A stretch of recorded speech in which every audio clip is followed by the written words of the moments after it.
মালয়েশিয়ার মালাক্কা থেকে আমরা এখন মালয়েশিয়ার কুয়ালালামপুর শহরের দিকে যাচ্ছি। খুব সুন্দর প্রাকৃতিক পরিবেশ, জীববৈচিত্র্য খুব সুন্দর দেখে দেখে যাচ্ছি। আজ 1 জানুয়ারি 2026 ইংরেজি। রাস্তাঘাট খুব সুন্দর, পরিপাটি, দেখার মতো। নতুন বছরের শুভেচ্ছা রইল সবার জন্য।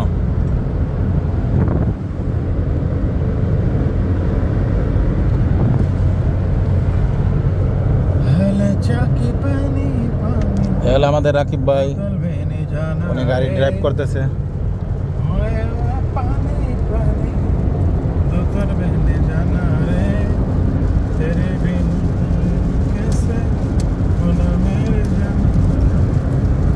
ভাই হাত সরান, বাহিরে বৃষ্টি বৃষ্টি ভাব।